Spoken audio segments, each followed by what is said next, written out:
One thing I really enjoy as a DM is the creation of characters. The drunk in the tavern, the rich dwarven merchant, or the guard who is possessed by the ghost of a child. The process of adding personality, in a literal sense, to your game is one of the building blocks that makes tabletop RPGs so enjoyable and unique. Now, because I really like this process and I really enjoy a skirmish game, I can tell you that I really get excited when I stumble upon a game that incorporates both. And one of these games is Forbidden Psalm.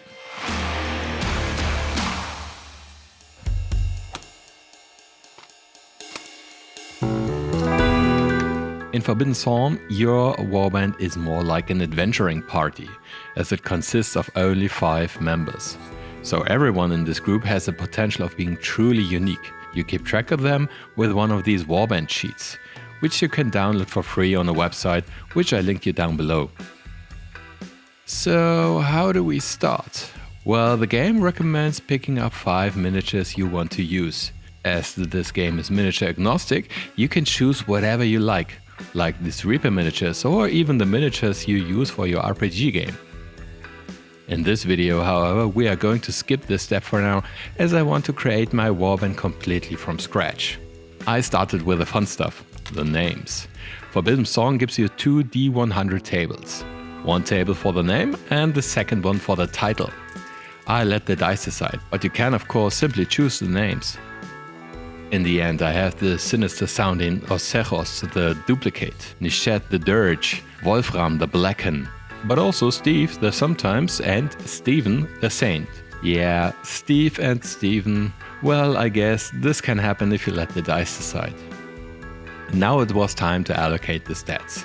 If you're familiar with roleplay games, this step may be very familiar to you. You have 4 stats: agility, presence, strength, and toughness.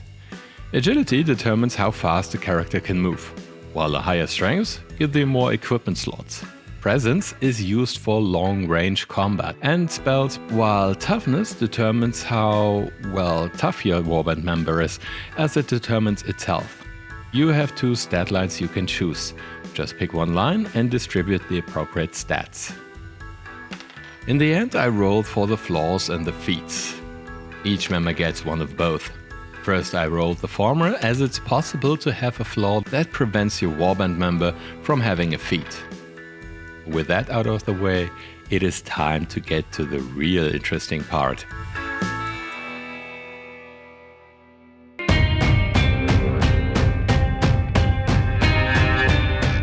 If you want to kitbash or create miniatures by other means, you have this great random generator at the back of the rulebook.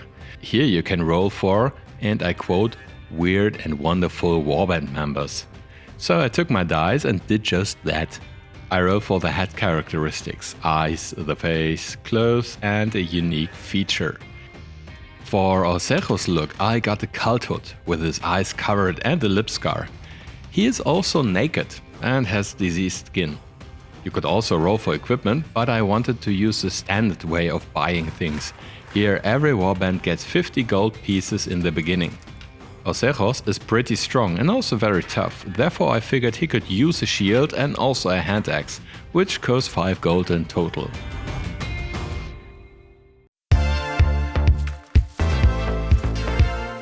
With that I could start building the miniature. I imagined this member as a failed experiment, or maybe a failing clone. So these GW Plaguebearers provided the perfect base for this miniature. Now for the shield I went with one I got from a Tabletop Art Bits package. The hand axe was part of the frostgrave warrior set. For this miniature I wanted to use different arms, as I wanted to tone down the diseased skin look. A few pockmarks and blisters were okay, but the normal nurgleness of the Plaguebearers is, even for this mini, a bit too much. That's also the reason why I covered a bit of the belly with green stuff. I found a pair of appropriate arms in my bits collection and added the hand axe to one and the shield to the other. I also sculpted the handle for the shield out of green stuff. A year or so ago I got very lucky with acquiring an assortment of various bits on eBay. This proved to be a gold mine, and if you're interested in kit bashing, keep your eyes open for these collections. They are invaluable for making your own minis. While rummaging around this collection, I also found an appropriate headpiece. I think this is an Elder or a Dark Elder head. I'm sorry, I'm absolutely ignorant in regards to 40k. Nevertheless, this head was perfect. I know I rolled the lips and the rack-covered eyes, but I didn't want to obscure the hood. At this point I also decided to give the miniature a color to hide the transition between Plaguebearer body and Elder hood. For that I used one of my favorite GW miniature sets, the Necromunda Quarter Gang. This set is incredibly versatile and I've seen so many kitbashers and conversions that use parts of this set. Just remember that, as we will visit this box a lot in this video. I removed 2 collar parts from the sprue and tried to attach these to the upper torso.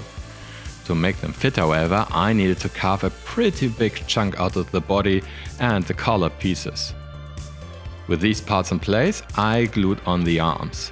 I covered the gap between the collar pieces and the shoulder guard on one side and a bit of green stuff on the other. I also filled in the inside of the collar and attached the head simply by pushing it into the green stuff.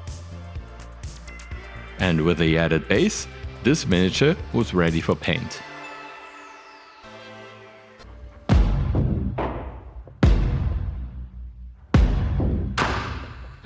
For Nishat the Dirge, I also rolled a cult hood and a lip scar. She would also have a missing eye, scabby clothes, and as a unique feature, a strange head. With a high agility and presence, she would be a great ranged combatant. So I bought her a bow with 5 arrows for another 5 gold. Her scabby clothes could be interpreted as light armor, so I spent another 2 gold pieces to accommodate that. Now, while looking at the characteristics, I almost immediately thought of a Gloomspite Gitz archer, which would have fit perfectly. But after gluing it together and even drilling out one of the eye sockets, I felt like a cheapskate. I wanted my miniature to be unique, and this felt like a very easy way out.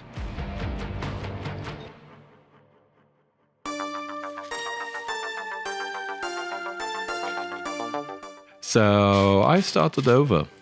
My first move was to find an appropriate head, and I was extremely happy when I found this bit. Now this one I did recognize, as this was from a Skaven Plague Monk. This definitely checks the boxes in the hood and strange head department. You'll just have to imagine the missing eye underneath the hood, I guess. With the chosen head bit, I went back to my quarter kit and took the body that would be used to build a gang leader. This somewhat hunchback pose is ideal for a Skaven head, so I simply attached it. From the frostgrave warrior kit, I used a simple bow and glued it in place. Now the other arm hangs somewhat unmotivated in the air, so I needed to do something about it. Normally this miniature would hold a standard or a giant crossbow, so I went into my bits collection and looked for something this miniature could hold up in the air. And I found this rope with hooks at its ends. Perfect! I added a plain hand from the Frostgrave Wizards kit and attached the rope to it. I also gave Nishat a quiver and a small belt bag. Now I could adhere Nishat to the base, filled a few gaps with green stuff, and went on to the next member.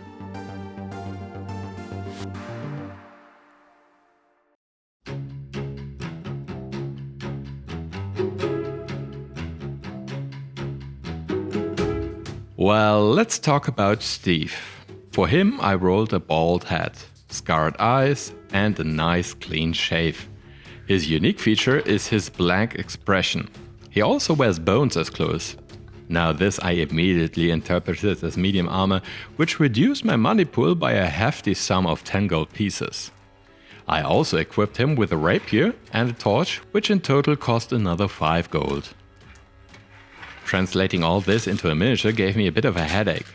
The idea of bones as armor is certainly not incredibly new to a fantasy setting, but for the first time building this group I had something I didn't have an appropriate piece of. I guess you could use pieces of GW Small Tech Guard, but I didn't want to go out and buy an extra kit for expensive miniatures for just 1 or 2 pieces. Also, I feared ordering just parts from a bit seller would take way too much time. What I did find, however, were these skeletons from Wargames Atlantic at my friendly local gaming store at almost half the price of the Mordheim guard box. With these I can build skeletons for my D&D game or use their bits for terrain builds. And of course I could use parts of this kit to act as bone armor.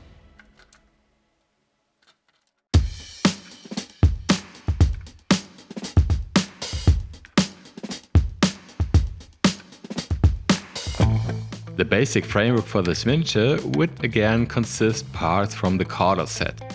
At this point I figured that using those parts would also add a sense of continuity to the warband. Also I like the pose. As this miniature normally has a metallic prosthetic leg, I opted instead for a more fantasy appropriate looking piece. Steve also has the What We Do in the Shadows trait, which basically makes him a vampire. So I took this bald vampire head and fitted that into the bulked out inside of the collar. Again, I ignored a few characteristics as the eyes weren't scarred at all. I also didn't want to add scarring as the mouth already looks very busy. As a rapier I used this piece, which I think is from a Dark Elf Corsair. The torch was simply kitbashed out of a wooden handle I found in my bits box, and a torch that I used from the frostgrave female warrior sprue. Now let's go to the armor part. I removed a few skeleton appendages from the skeleton sprue, and together with a few parts that I did find in my collection, mainly these teeth-like looking plates, I adhered them to the miniature, one by one. In the end I was pretty happy with the look of these coupled together bone parts.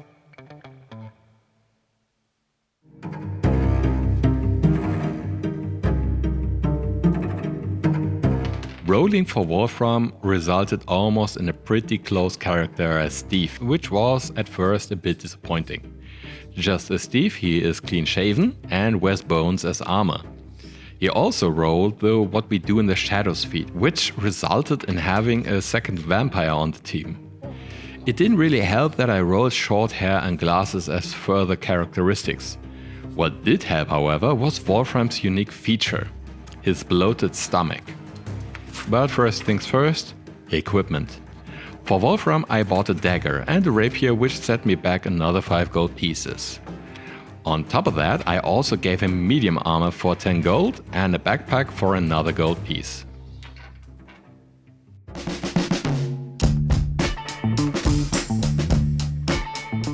Now I could have used the Plaguebearer model again, as these do have a somewhat bloated belly. However, that would have meant a lot of green stuff work and also very similar looking miniature compared to Osejos. So I simply used another burly model as my baseline, a Dwarven Fire Slayer. In combination with this piece, I definitely could achieve the look of a bloated belly. So I cut and carved a few chunks of plastic away on the backside of this chest piece until it fit to the dwarf's upper body. For weapons, I first used this big knife and this sword, which is not really a rapier, but again, this just fits better in my opinion. For the head, I used this ghoulish looking head. Now this head didn't come with glasses, but the hair is reasonably short and it also fits with a vampiric trait. I added a small bit of green stuff to the bottom of the head, placed it on the torso and shaped this blob of putty into a neck-like shape. I also added 2 of these teeth-looking chips as shoulder guards and a backpack from a Frostgrave kit. After that I went to work on the skirt. Which skirt, you might ask? Well, before adding all these pieces, I rolled out a thin layer of green stuff and let it dry for about an hour. With that, the green stuff is already a bit more firm, but still pretty pliable. I wrapped this around the waist of Wolfram, pushing the green stuff beneath the chest piece and the backpack. When everything was in place, I used pliers to tear up the bottom of the skirt to give it a more rugged look. I let all this dry for about a day until the green stuff was completely cured. On the next day I removed the left hand as I found a better fitting piece. This new hand has a glove that fits great with a gloved right hand. Also, the dagger attached to this hand actually looks like a dagger. I also wanted to incorporate the glasses somehow. First, I literally thought about adding glasses by cutting thin discs from a plastic pole. But I decided that this would probably not look so great. Instead, I opted to give Wolfram a bone mask. Again, I used a bit from these skeleton warriors, probably a very big goat skull, and cut off the lower part of this. I carved out the eye sockets and attached this bone mask to the forehead of the miniature. To complete the bone armor look, I added more parts from the Skeleton Warriors box and from my bits collection. And with that we could go to our last member.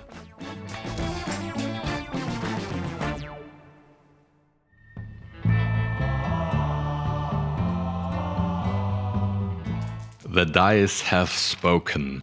One member of this group shall be named Steve, the other Stephen. And not only Stephen, but Stephen the Saint. Well, of course, this guy has to be the spellcaster of the group. Forbidden Psalm allows one spellcaster for each warband. That costs an extra 5 gold pieces. Now that leaves us with only 2 gold pieces. I could invest this into a light armor, but there is only one slight problem. Stephen only has 3 slots of equipment. Every piece of equipment takes up at least 1 slot. Some even 2. He also has the trait Lucky Goblin Foot, which also takes up 1 slot. That leaves him with 2 slots, which will be blocked by 2 magic scrolls that every caster may carry. That means there is no slot for the armor. So I decided to forget the armor and add a backpack that gives Stephen another equipment slot. The last gold piece I spent on another torch. I don't want him to go into close quarter combat anyway, and the torch gives the warband another light source.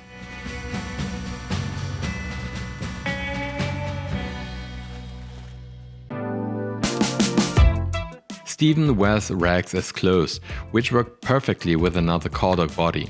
His head proved to be a challenge, however.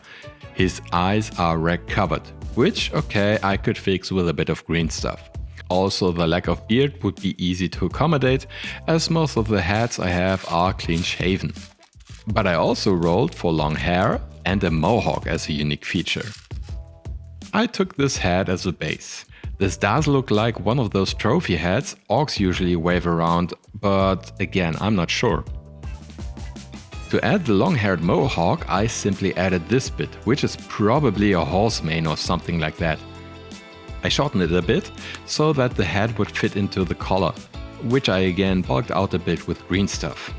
With the hat in place, I added a small strip of green stuff as blindfold. I also added a few strands of hair with green stuff to close a small gap between hair and head, and also to smooth out the area where I shortened the mohawk. With this in place, I added hands from the frostgrave female warrior sprue. One completely empty and one with a torch. This looked a bit weird, however. The head is pretty big, but the hands are quite small. So I removed the hands and again went through my bits. I found this book, which is quite fitting for a spellcaster. I also took one hand with an attached handle and glued the fiery part of the torch to it. This went to the left side. With that I added the shoulder guards, a backpack and of course the 2 scrolls. I also built a goblin foot dangling on a chain and attached this to the hip of Stephen.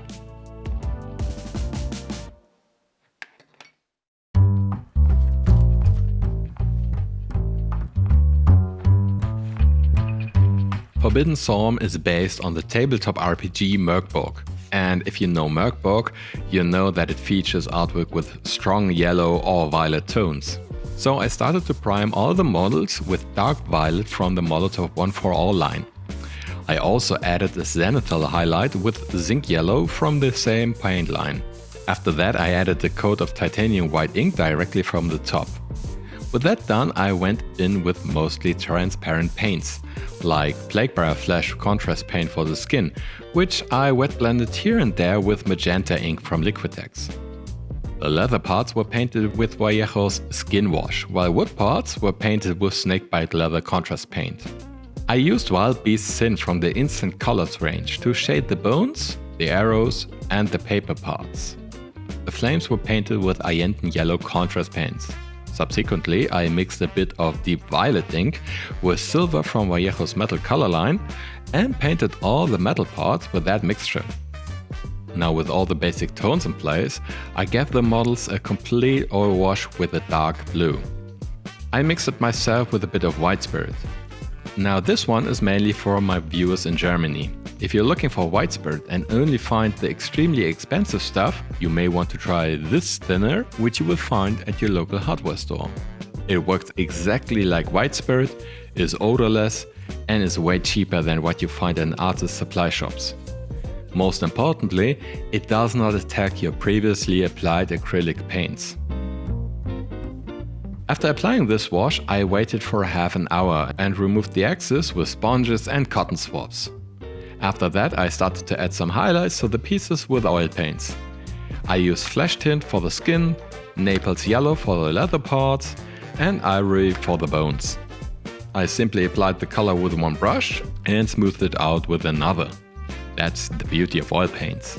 I used the same technique with the flames, going from lemon yellow as a base, over to cadmium red for the highlights, and adding Prussian blue for the tips of the flame. And with that, it is time for you to meet Lenric's Rebel.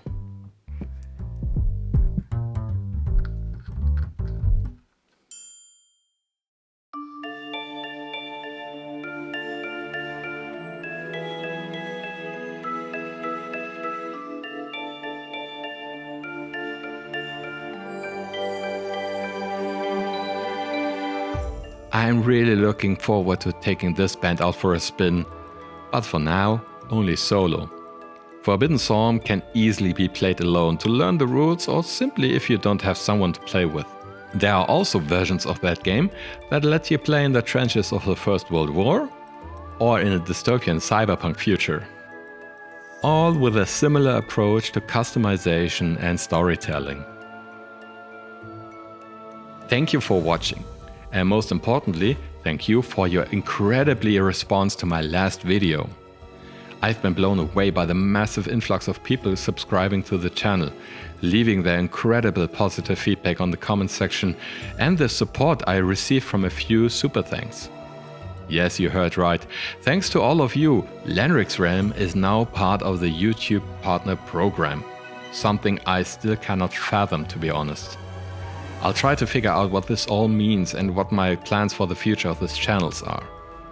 When I figure that out, I'll let you know. For now, I'll simply continue with making videos about the creative side of tabletop RPGs and wargames. I'm already working on the next one, where we go back to the Diablo dungeon. In the meantime, you may want to check out this video. I hope to see you in the next one, and until then, farewell, fellow adventurers.